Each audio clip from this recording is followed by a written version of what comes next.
بسم الله والحمد لله والصلاة والسلام على رسول الله صلى الله عليه وسلم. إن الحمد لله نحمده ونستعينه ونستغفره ونعوذ بالله تعالى من شرور أنفسنا ومن سيئات أعمالنا وبعد. السلام عليكم ورحمة الله تعالى وبركاته. Dear and respected brothers and sisters in Islam, tonight inshaAllah Azza wa Jal we are talking about preserving Islamic identity. This was the topic that we suggested for this lecture inshaAllah Azza wa Jal. Preserving the identity of the Muslim. Before we talk about preserving the identity of the Muslim, we have to remind ourselves, what is the identity of the Muslim? Who are we exactly? What are we exactly?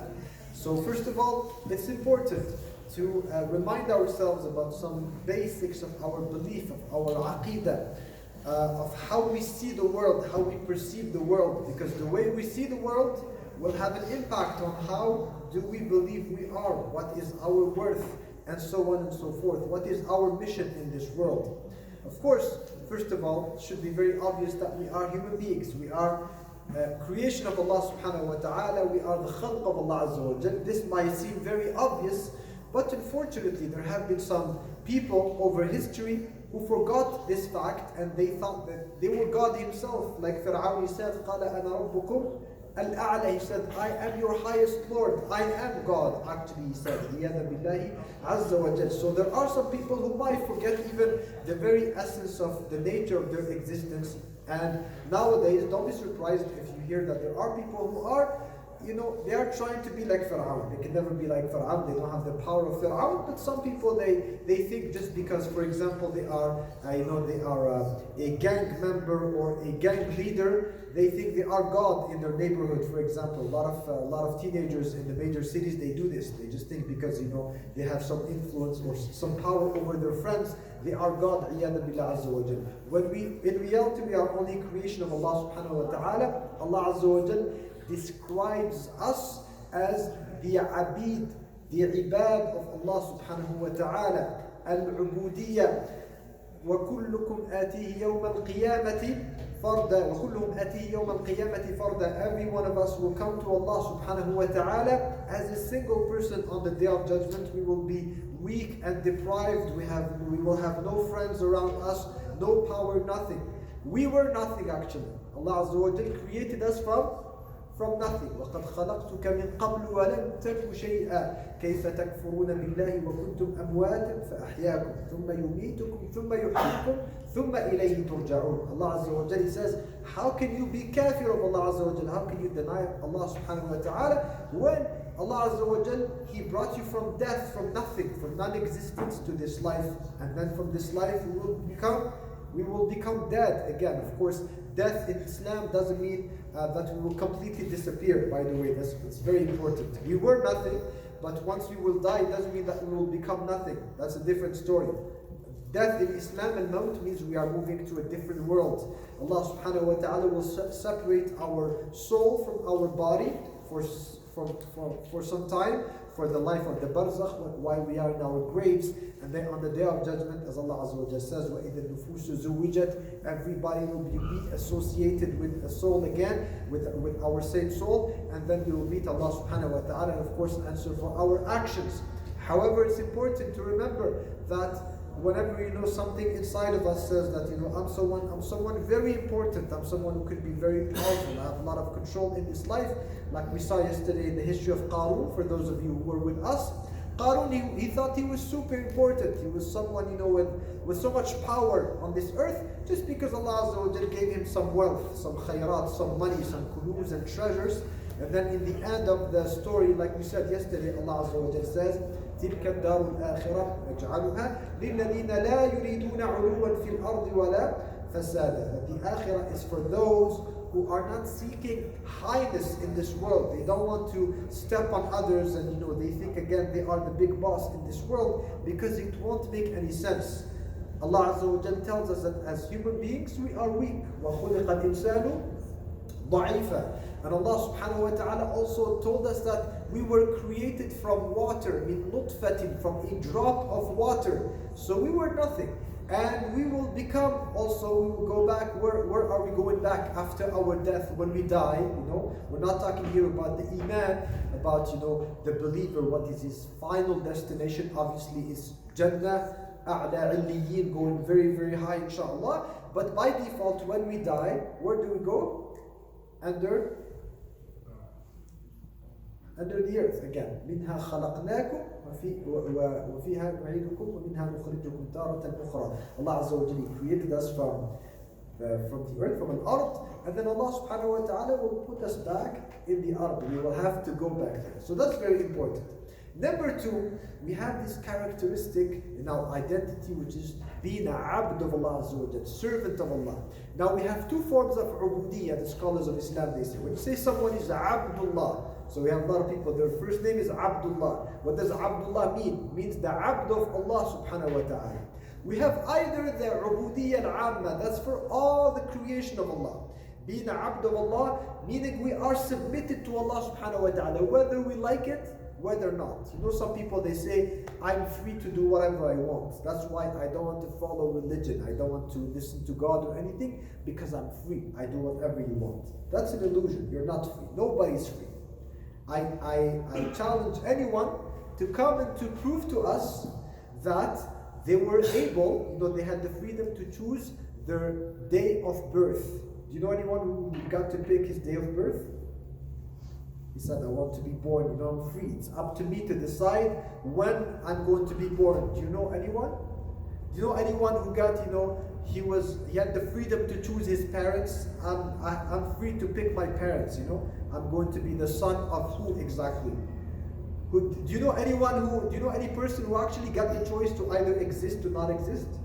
He said, I should be consulted before I'm created in this world. I should be given the freedom whether I should be created or not. So we are the abid of Allah subhanahu wa ta'ala, whether we like it or not.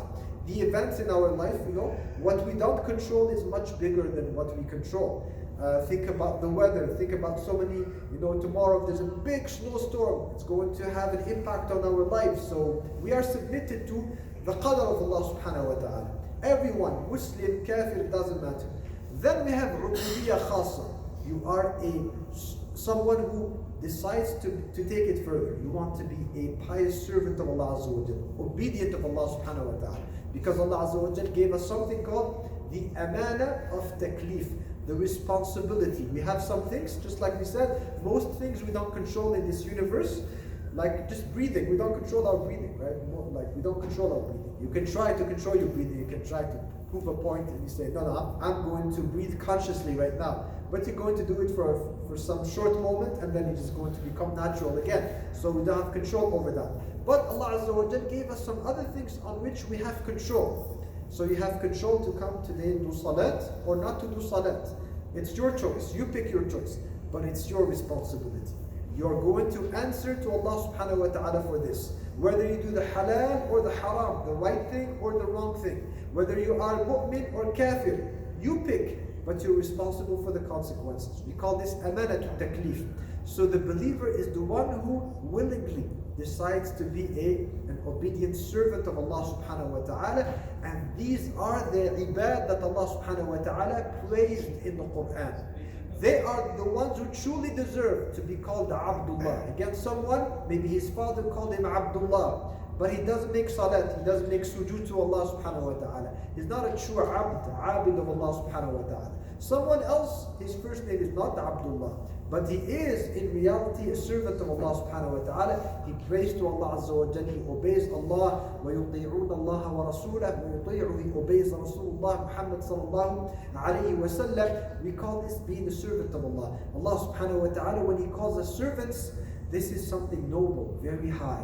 وَعِبَادُ الرحمن الذين يمشون على الأرض حونا. We know in Surah Al-Furqan, you can read after if you're interested in the Quran. We have Surah Al-Furqan, in which you find the description of the servants of the most merciful of Allah Azza wa Jalla, Ar-Rahman, those who are beloved to Allah subhanahu wa ta'ala. Even the best human being, Prophet Muhammad alayhi salatu wasalam, he is Rasulullah sallallahu alayhi wasallam. None of us can find a way to become Rasulullah. Impossible. Because Allah Azza wa Jal, He chooses who will be Rasulullah and who is not going to be Rasulullah. And of course, after Prophet Muhammad ﷺ, there is no more Rasul. Before him, there were prophets and messengers. But after him, there's no more Rasul. So we can't become Rasulullah. But imagine, even Rasulullah ﷺ, he has another attribute, another title, which is honorable to him. He is Abdullah. He is a servant of Allah subhanahu wa ta'ala. So this does not lower the person. Being servant of Allah Azza wa Jal actually elevates you.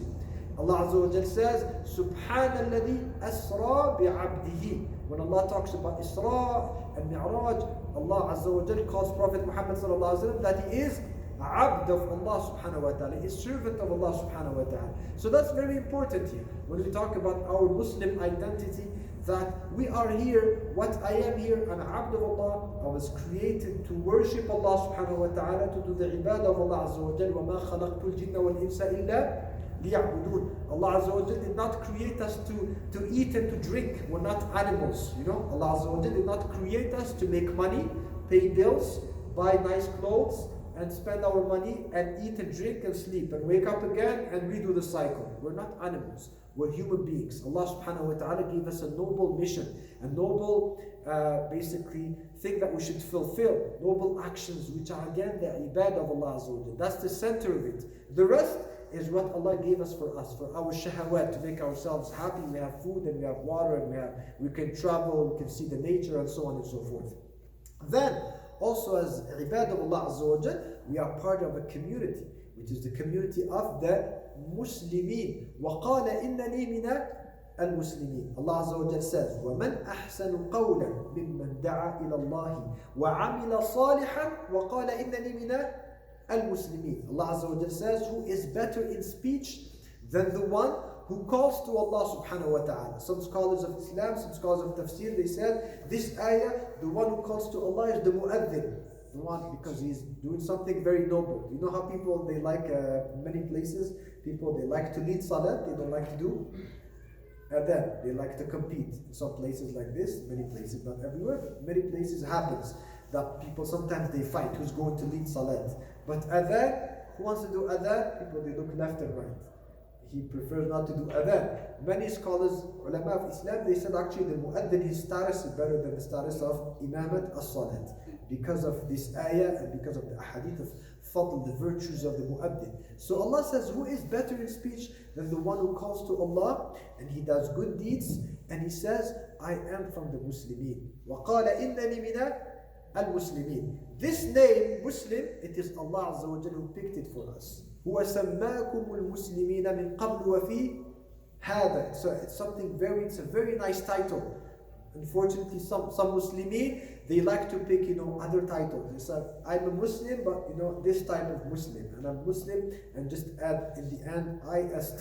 So there are like, I'm a modernist Muslim. I'm a Sufist Muslim. I'm this. They add something. Allah called us Muslimin. There's nothing better than being called what? A Muslim. And if you become a better Muslim, higher level Muslim, as it came in the hadith of Jibreel alayhi salam, become a higher level Muslim, you become for Allah a mu'min. You have attained the level of iman. That's when faith is very strong inside someone's heart. That's why we cannot, by the way, claim to be mu'min. I cannot say, by the way, everybody, I'm a mu'min. I cannot say this. The ulama, the scholars, they say, because that's pretty high. Allah knows who is a mu'min and who has not really attained that level. But we say, I am a Muslim. Because Allah says in the Quran, Surah Al-Hujurat, قالت الأعراب آمنا قل لم تؤمنوا ولكن قولوا أسلمنا. The Bedouins, some Bedouins at the time of Prophet Muhammad sallallahu alaihi wasallam, they accepted Islam. And then they came to him, they say, Ya Rasulullah, we are mu'mineen. They're kind of praising themselves. We're doing something good. So Allah subhanahu wa ta'ala answered them. He said, Lam tu'minu, you're not mu'mineen yet. But say we are Muslims, we are Muslimin. Because Muslim is the one who, he does salat and sawm and everything, and he says, La ilaha illallah Muhammad Rasulullah sallallahu alaihi wasallam. But when you get to a point where you have strong iman in your heart and you obey Allah subhanahu wa ta'ala, you have a very clean lifestyle according to the book of Allah and the way of Rasulullah sallallahu alaihi wasallam, then that's a level of an iman. So we are Muslimin. We are part of the community. That's part also of our identity. We call it al-jama'ah. That's why The people who truly understand Islam, they are known through history as the people, the Muslimin, Ahlul Sunnati wal Jama'ah. What is Ahlul Sunnah wal Jama'ah? Who can tell us? What does that tell you? Ahlul Sunnah wal Jama'ah. Who can explain to us what do you understand from these words, if you have ever heard them, of course, before? What is Sunnah? So Ahl means the people of Sunnah. Afwan?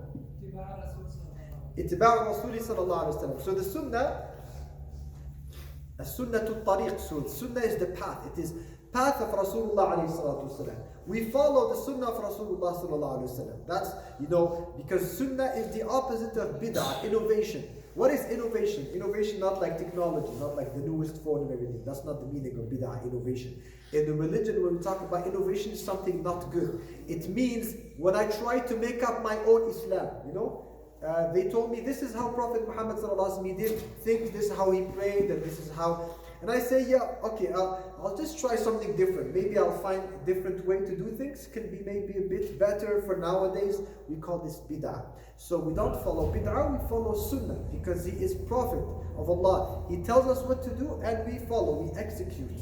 And then we are also people of al-jama'ah. Al-jama'ah means the community.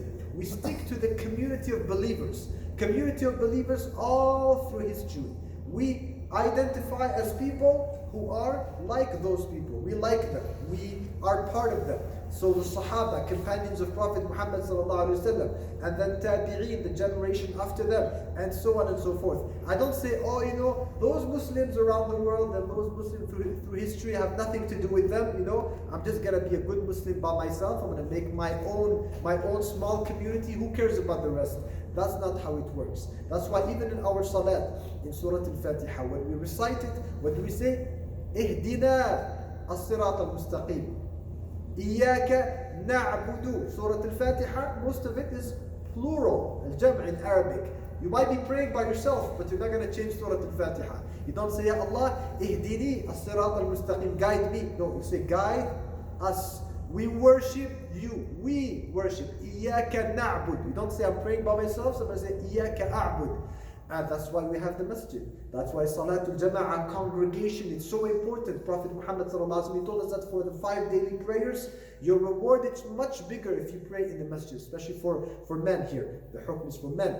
So we are part of the Jama'ah. We are part of a community. And in Islam, we don't make any distinction based on your race, on your ethnicity, on the color of your skin, on how tall you are, how small, how fat or skinny, how smart, not smart. It doesn't matter.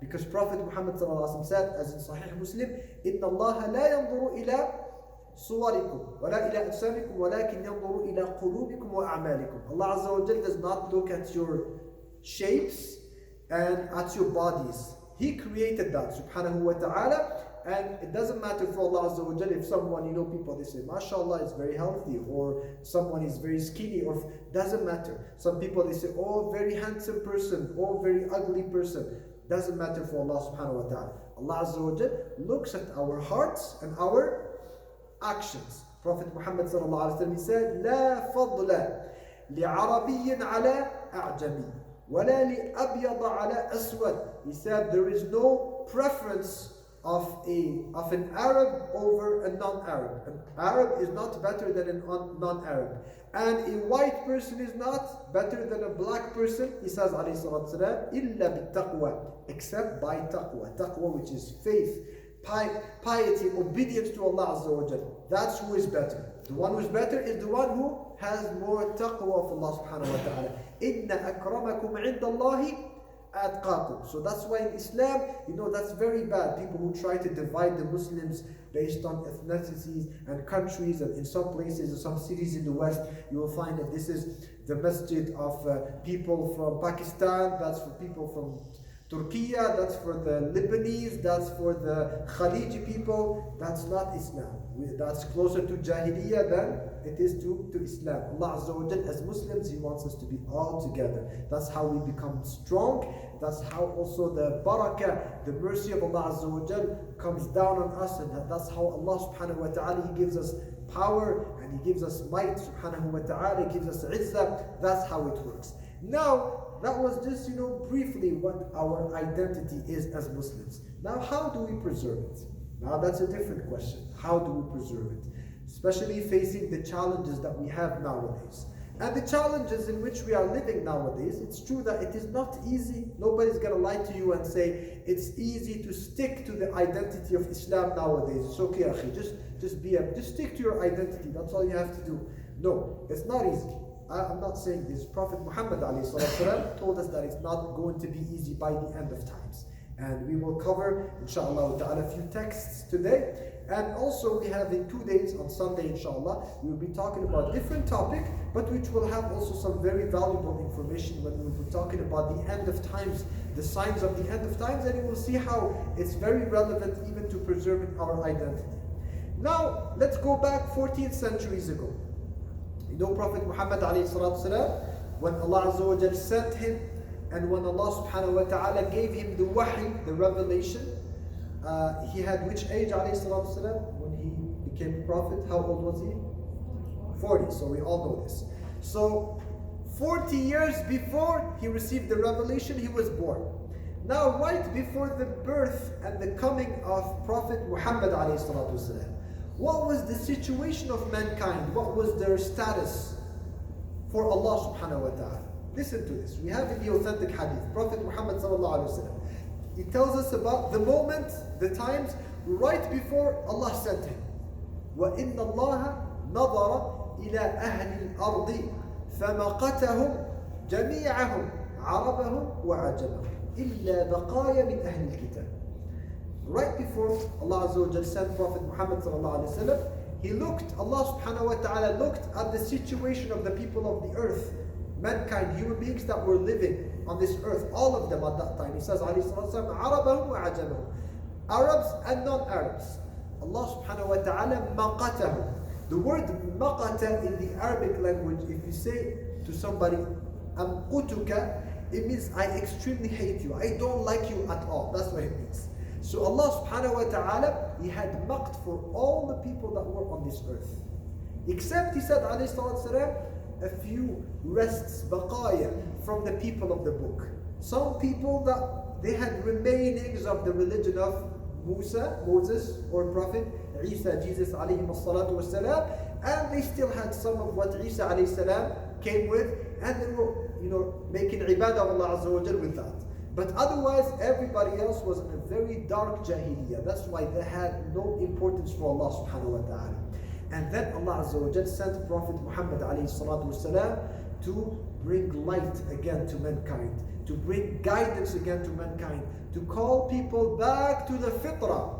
Fitrah is how we should be, how we were initially created. When we are born with a fitrah, very clean heart. We are ready to accept good values, and we don't like, fawahish and bad things and lying and munkarat and sins. We don't like it by default. Our heart are not made for that. But they become what? They become altered with the time. We are, influenced by our environment and so on and so forth. So Allah subhanahu wa ta'ala called Prophet Muhammad sent Prophet Muhammad to call people back to Allah Azza wa Jal, convey the message of Allah, call them back to the fitrah, to the right way. What do you think the response, the reaction of people was initially when Allah Azza wa Jal sent Prophet Muhammad sallallahu alaihi wasallam? What was the reaction of people? From what you read in history, in seerah, what was the reaction? What was it like? Rejected him. They rejected him. Okay, so people, they didn't say, oh, finally we have a prophet and he's telling us the truth. Finally, we were just waiting for this. No, they rejected him. Why? Because he was telling them that what you're doing is the wrong thing. Come back to the right path. And they were just too used to their way of doing things, like they were living in a flipped reality, upside down. So the right was wrong for them, and the wrong was right. So most people, they rejected the message of Prophet Muhammad ﷺ initially, in the very beginning. They were mocking him, they were insulting him ﷺ. In the Quran, Allah Azza wa Jal tells us that Prophet Muhammad ﷺ, he was called what? Majnoon, foolish, crazy person. He was called a sahir, a magician, a kadhab, a liar, and so on and so forth. A sha'ir, you're just making up poetry, you're not a prophet of Allah subhanahu wa ta'ala. They were trying to hurt Prophet Muhammad alayhi salatu wasalam and to make fun of him. And that's why very few people in the beginning of Islam, they accepted the deen of Allah subhanahu wa ta'ala. They said, your Islam, your religion is very strange, very weird what you're bringing here. أَجَعَلَ الْآلِهَةَ إِلَهًا وَاحِدًا إِنَّ هَذَا لَشَيْءٌ عُجَابٌ. They said, this man, they called him, they said, this man Muhammad, we say alayhi salatu wasalam, they said, this man, he wants us to like get rid of all the gods and all the idols and only worship one God. That's really weird, they said. That's very strange. إِنَّ هَذَا لَشَيْءٌ عُجَابٌ. What are you trying to tell us? And that's why, subhanAllah, there was one companion of Prophet Muhammad, his name is Amr ibn Absa. When he came to visit Prophet Muhammad in the very beginning of Islam, he came secretly. He heard that in Mecca there's a man who says there's a man who claims to be a prophet. So he was interested because he was looking for the truth, this man. He came to meet Prophet Muhammad alayhi salatu wasalam. He asked him a few questions to verify if he's really a prophet. And then he said, مَنْ مَعَكَ عَلَى هَذَا الْأَمْرِ? Who is with you on this religion, on this, like, who's part of your community? Who are your followers? Prophet Muhammad sallallahu alaihi wasallam, he told him, I have with me حُرٌّ وَعَبْدٌ. I have a slave and a free man, two men, they are following me. I didn't even mention their name. Scholars, they say it's probably Abu Bakr and Bilal radiallahu ta'ala anhuma. But it was so secretive that Prophet Muhammad sallallahu alaihi wasallam didn't even say the names. Imagine this, like, when this man, he was asking Rasulullah alayhi salatu wasalam, Prophet Muhammad sallallahu alaihi wasallam, when he said like we are basically three, of course the ulama, they said also there was Khadija radiallahu ta'ala anha, but there were 3, 4, maybe 5, maybe 6, maybe 7, maybe 10. These are not like the 10 only Muslims in some like small town here, around here, right? Maybe you go to some small town and say, oh, there are very few Muslims, you know? We are only 5 people here, so we feel like a small minority. They were the only Muslimin in the whole world, from east to west. These are the only Muslimin. Like now, even if you are a minority somewhere, but you still know that there are millions of Muslims around the world that are like you, right? You do Ramadan, you do Salat, you know that. So many people around the world. Alhamdulillah. But for them, it was very hard in the beginning. What did Prophet Muhammad say about that situation and about also our situation? He said, alayhi salatu wasalam, إِنَّ الْإِسْلَامَ بَدَأَ غَرِيبًا وَسَيَعُودُ غَرِيبًا كَمَا بَدَأَ فَطُوبَى لِلْغُرَبَاءِ. He said, alayhi salatu wasalam, verily Islam started as something very strange, gharib. And Islam, one day, it will become strange again. Because Islam was not always strange. It started as something strange, and then as we know from history, by the end of the life of Prophet Muhammad ﷺ, Islam became something very powerful in the whole Jazeera of Al-Arab. So Prophet Muhammad ﷺ made Fath of Mecca, the conquest of Mecca, and the tribes, وَرَأَيْتَ النَّاسَ يَدْخُلُونَ فِي دِينِ اللَّهِ Islam, and the tribes were coming into Islam. And then right after Prophet Muhammad ﷺ, at the time of Umar ibn al-Khattab radiallahu anhu, what happened? The conquests, the futuhat, Islam became so powerful that Islam took over, the Muslims took over the lands of the Persians and the Romans. They were conquering the world. So Islam became the biggest power on this earth. But this will not last forever. So he told us, alayhi salatu wasalam, وَسَيَعُودُ غَرِيبًا كَمَا بَدَأَ. And Islam will become strange again, just like it was initially strange. So he said, alayhi salatu wasalam, فَطُوبَى لِلْغُرَبَاءِ. So glad tidings to the ghuraba, to those who are the strangers. The strangers are those who stick to the truth, but they look very weird. People, they look at them like, what are you doing? And this has a strong psychological effect on the person. We have to know this. This we always have to remember. That when you are the only person doing something, this is heavy on our soul, on our nafs. Even though you might be doing the right thing, by the way. So is it true that the majority always, does it make sense that the majority is always right? Does anyone here believe that the majority is always right? What most people do, that's the right thing? No. What most people do is usually the easiest thing to do, because you can just fit in and nobody's going to look at you, right? But it doesn't mean that it's the right thing to do. And I will mention to you, inshallah, from the Quran or from the Sunnah. But let me just tell you a small story. So in the city in which I live, we have lot of traffic. Okay, lot of traffic. On the highway, it's always blocked, always jammed, and problems, driving problems. Sometimes even at night, sometimes even at 11 p.m., midnight, you have highways closed, and it's gonna take you a lot of time. So once a brother invited me to a wedding, and I was going there. It was like around 5:30 p.m., the rush hour, and it was, the highway was closed for miles and miles and miles. I said, I'm going to get there very, very late. Like the traffic was literally like, was stopped. And then we have just one lane on the right side, like this. It's only for buses. It's the bus lane. Okay, so it's reserved only for buses. They have that usually in the big towns, in the big cities. And then, I just see one car. He's going super fast and he's using that lane. And the first thought I have, like some people, they think they're better than others. They just don't respect, right? They just take the bus lane and we are just waiting here. And then I questioned myself. I said, but what if, what if? Then I looked at the time. Well, it was 6 p.m. It was 6 p.m. or 7 p.m. I don't remember. But the bus lane was reserved until that time. So it was the first minute when that was not the bus lane, reserved lane anymore. So it was okay for you to use that lane, right? So alhamdulillah, I took the car, took that lane, and I saved a good 45 minutes. But I'm sure other people were looking at me, they were saying, who does he think he is, right? Why? So sometimes it looks weird when someone is the only person doing the thing, when in reality they are doing the right thing. That's the smart person. Now Prophet Muhammad ﷺ, he told us, so before I mention Prophet Muhammad ﷺ, he told us, let's start with the Quran. Let's start with the Quran. In the Quran, Allah Azza wa Jal says, وَإِن تُطِعْ أَكْثَرَ مِنْ فِي الْأَرْضِ يُضِلُّكَ عَنْ سَبِيلِ اللَّهِ. If you obey most of people on this earth, they will misguide you. They will take you away from the path of Allah subhanahu wa ta'ala, from Sabilullah Azza wa Jal. So he's talking about most people. And also Allah Azza wa Jal says in the Quran, وَمَا أَكْثَرُ النَّاسِ وَلَوْ حَرَصْتَ بِمُؤْمِنِينَ.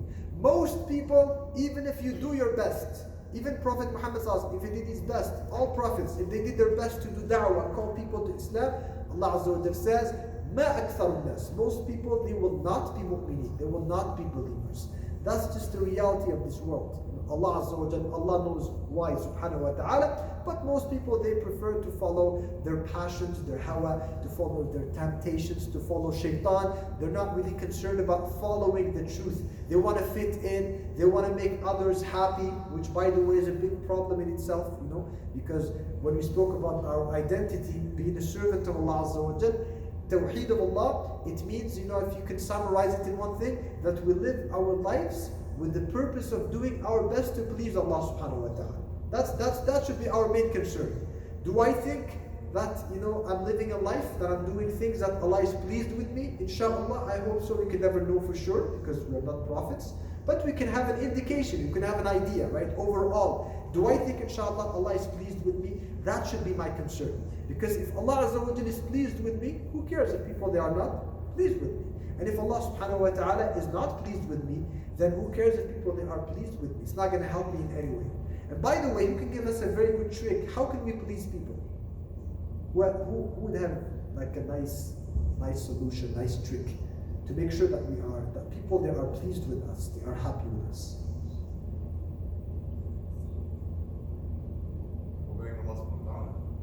Obeying Allah Azza wa Jal. So that's on the long run. You will end up, because Rasulullah alayhi salatu wasalam said, "Man arda Allah bi sakhatin nas," the one who angers people because he wants to satisfy to Allah subhanahu wa ta'ala, Allah Azza wa Jal will be satisfied with him, and he will make people satisfied with him. That's on the long run. That's like the end of it, how it's going to. But right away, on a daily basis, if you want people, like whatever you do, people that they are pleased with you. Who has a trick for us? Nobody?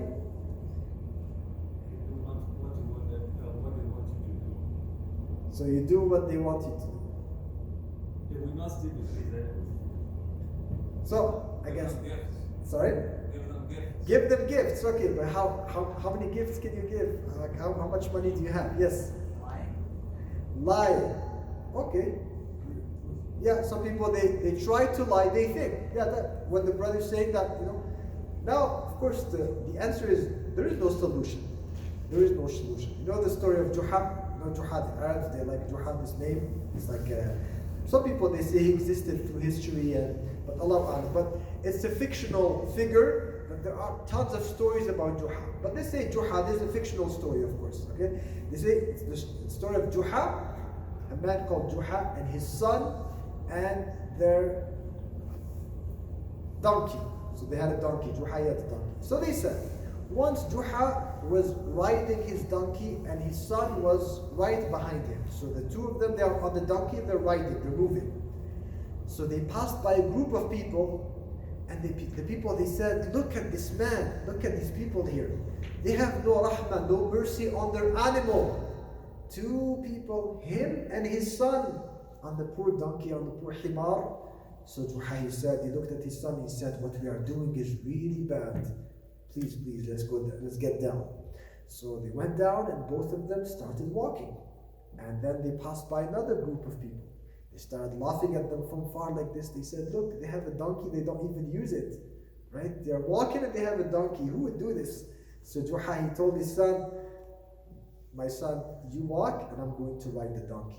So he started riding the donkey, and then he passed by another group of people. They said, look at this man. He has no mercy toward his son.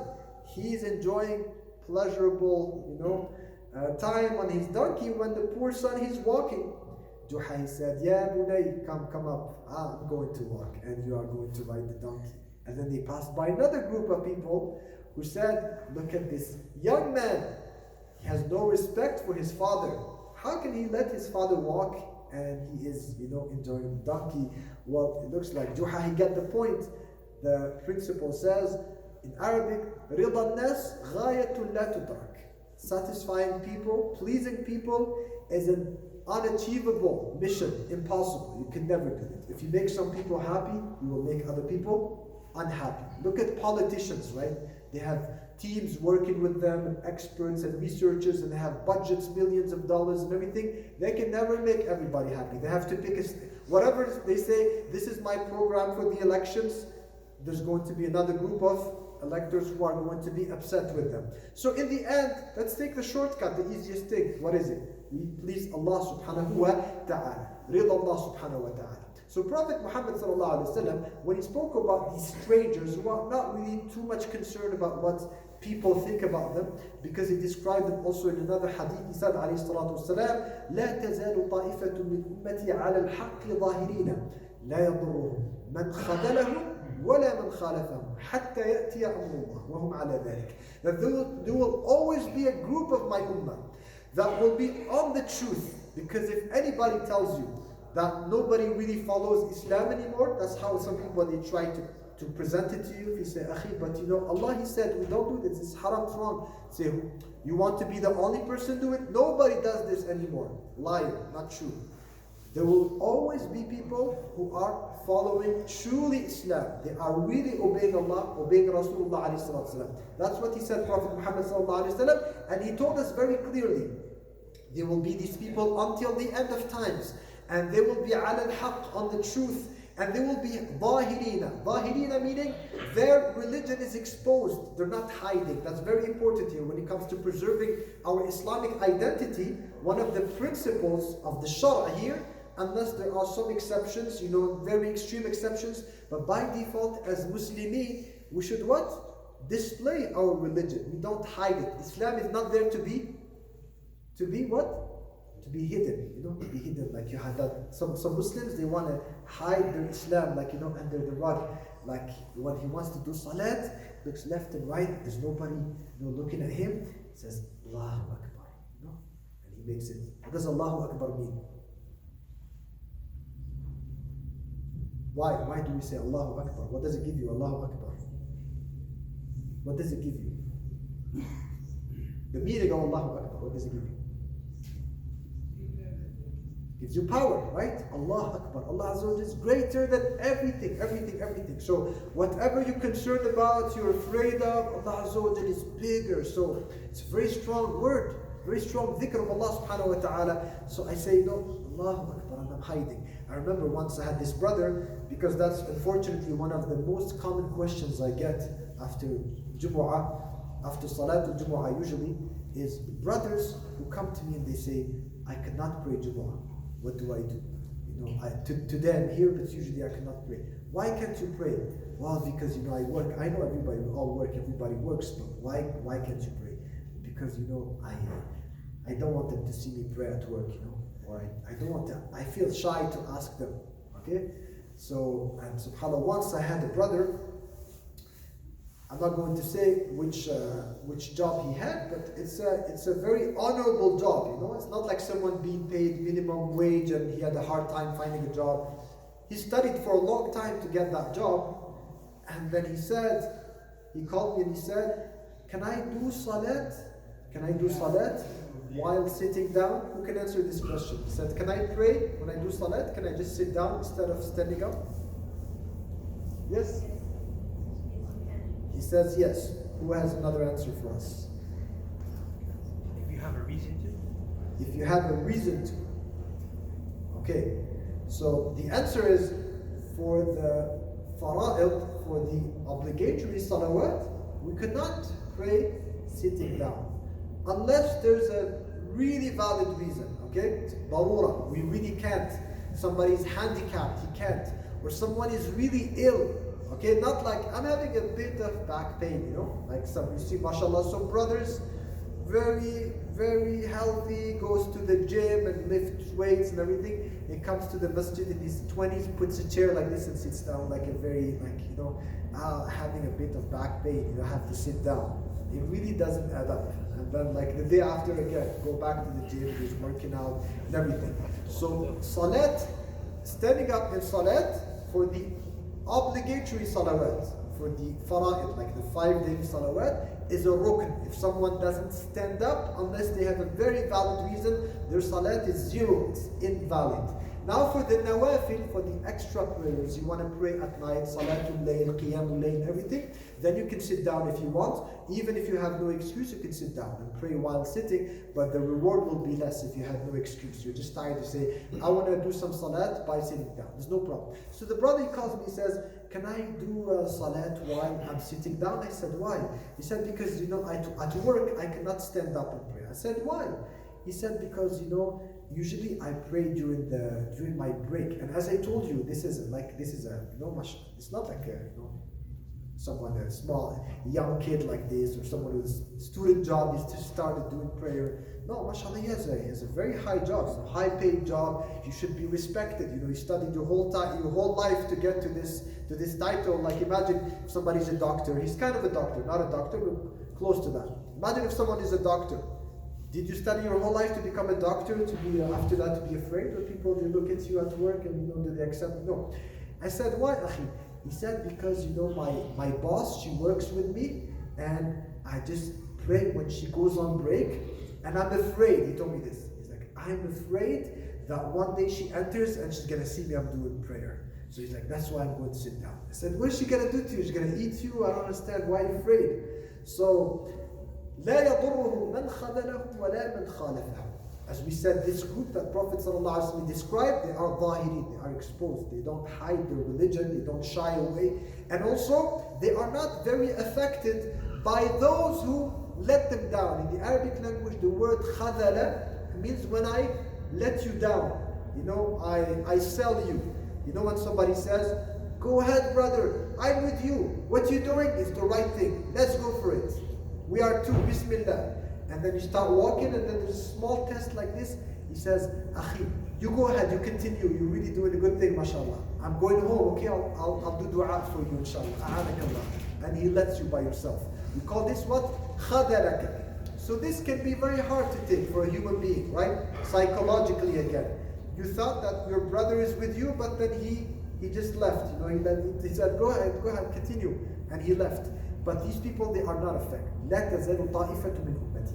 Now, who are the strangers? Inshallah Azza wa Jal, to conclude, inshallah, because I think there's food coming, right? Please make me a sign, inshallah, when it's time to eat so that we can know how to adjust, inshallah, the time. So Prophet Muhammad sallallahu alaihi wasallam, when he spoke about the ghuraba, the strangers, what did he say about them, alayhi salatu wasalam? How did he describe them? الَّذِينَ يَصْلُحُونَ إِذَا فَسَدَ النَّاسِ. In one narration, the ghuraba are those people who will be good, they will be salihin, they will be pious, when most people will be corrupt. They are the ghuraba. Also in another hadith, Prophet Muhammad sallallahu alaihi wasallam, or another narration of the same hadith, to be more precise, he described them, Rasulullah alayhi salatu wasalam, he said, مَنْ يَعْصِيهِمْ أَكْثَرْ مِمَّنْ يُطِيعُهُمْ. Those who will disobey them will be much more than those who will obey them. Meaning when they do amr bil ma'ruf and nahy anil munkar, they enjoining good and forbidding evil, giving nasiha to someone, you want to give an advice to someone. When Islam becomes strange, when you give nasiha to someone, a lot of people, they will tell you, leave me alone. It's none of your business. It's my deen. One brother, a'udhu billah, astaghfirullah, one brother, he traveled to one of the Arab countries, just was like barely 2-3 weeks ago.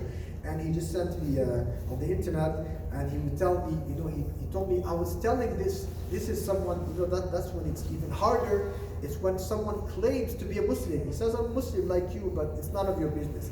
He told me, I was giving nasiha to someone that you're doing something wrong, clearly wrong. That's not Islam.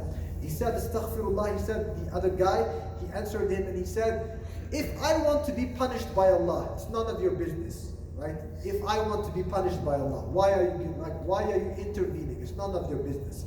Right? So people, they will be mocking you. That's when Islam becomes strange.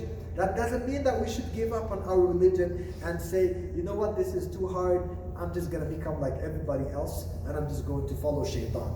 Because I would only hurt myself, not Allah subhanahu wa ta'ala. Allah Azza wa Jal, He is Al-Ghani Al-Hamid. He doesn't need our ibadah. Whatever we do, وَمَا تُقَدِّمُوا لِأَنفُسِكُم مِّنْ خَيْرٍ تَجِدُوهُ عِنْدَ اللَّهِ. Whenever we try to stick to our Islam, to be great people, it's not for Allah. Allah doesn't need it. It's for ourselves. We will be rewarded. Listen to the hadith here, very famous hadith, when Prophet Muhammad alayhi salatu wasalam, once he told his companions, فَإِنَّ مِنْ وَرَائِكُمْ أَيَّامَ الصَّبْرِ. He said, after the time of the companions, will come the times of patience. That's how he called them, alayhi salatu wasalam. أَيَّامُ الصَّبْرِ. What are أَيَّامُ الصَّبْرِ? It will be times in which holding on to your religion will be not an easy task. It will be hard. Not impossible here. Let's not confuse the two things. In Islam, we don't have impossible things. But we have what? Sometimes difficult things, but doable. There's something that's difficult to the point that it's gonna kill you. We don't have this in Islam. مَا جَعَلَ عَلَيْكُمْ فِي الدِّينِ مِنْ حَرَجٍ. You know how people, they say Islam is easy? People, they say this. They say Islam is easy. Do you agree with them or no? Say, Akhi, Islam is easy. Yes and no, depends on their interpretation, okay?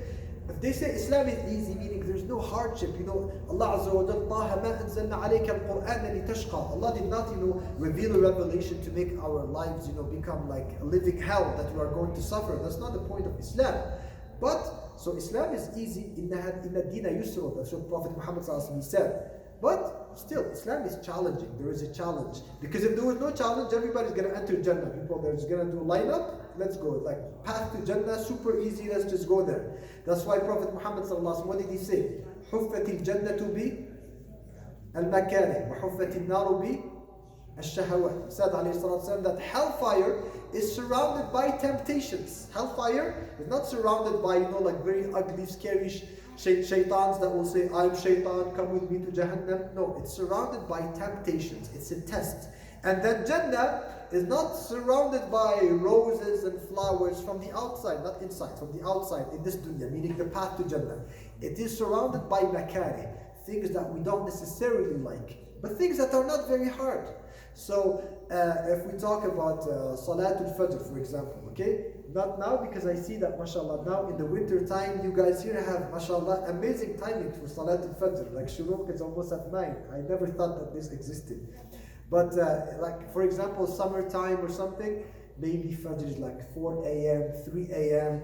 So it's something difficult to do. It's not the easiest thing to do. It's not like, yeah, it's okay, fine. 3 a.m. everybody can wake up at 3 a.m. to pray. Not true.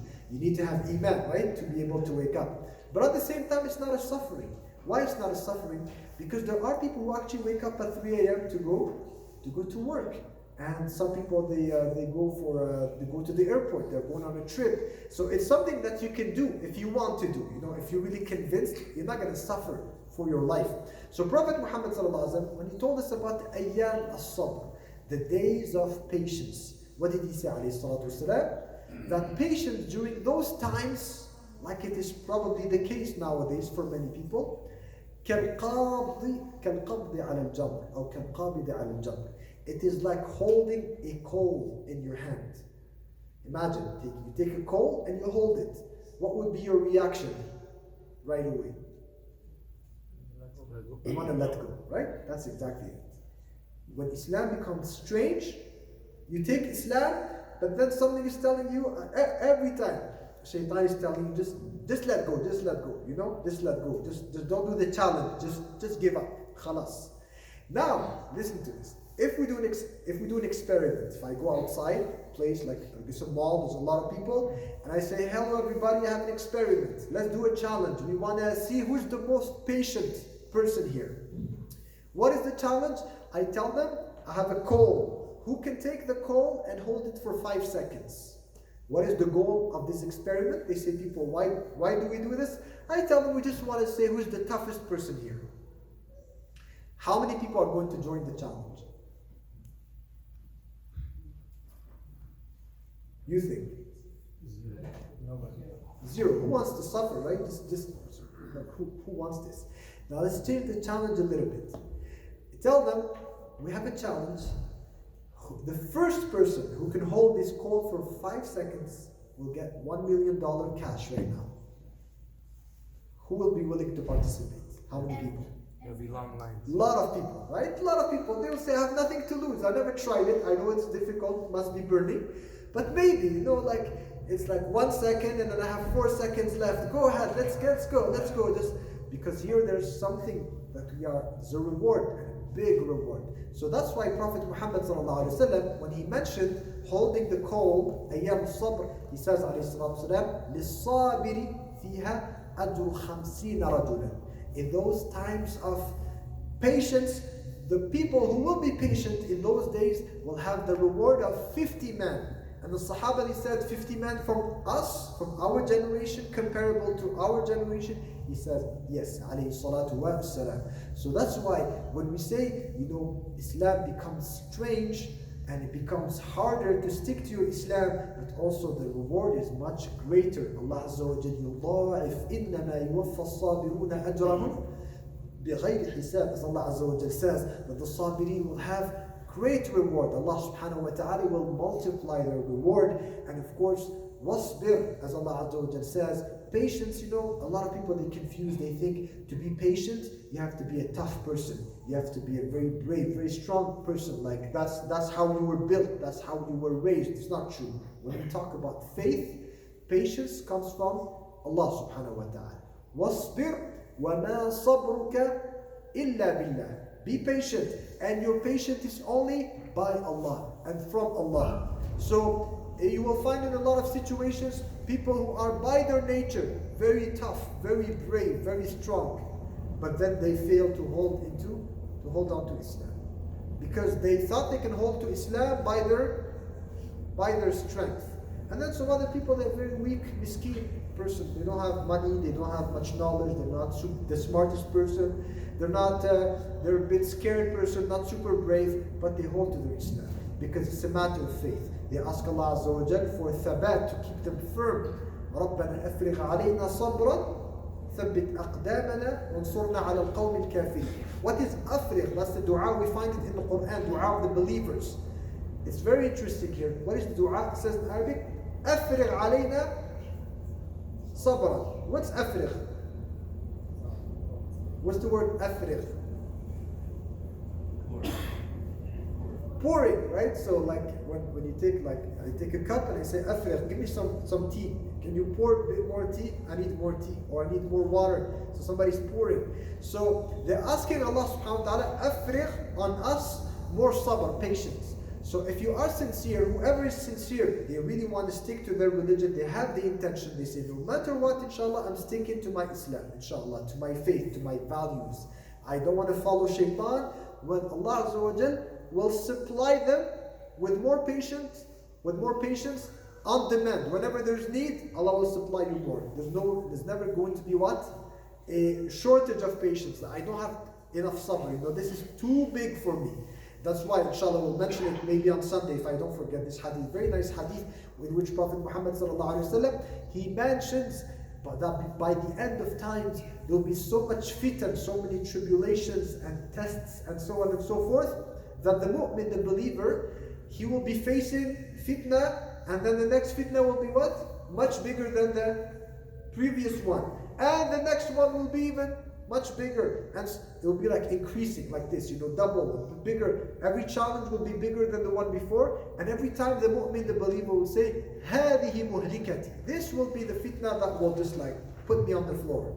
I'll be chaos. I'll be done with this one.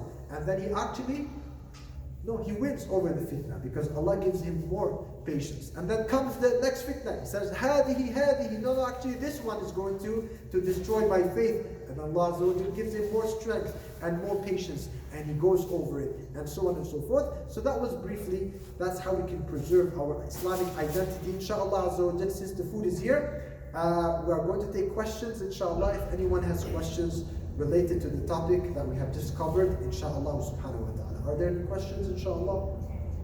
Any comments, clarifications? Nothing? طيب جزاكم الله تعالى خيرا سبحانك اللهم وبحمدك أشهد أن لا إله إلا أنت أستغفرك وأتوب إليك. And inshallah after Isha we will be talking about Abu Bakr as-Siddiq رضي الله عنه.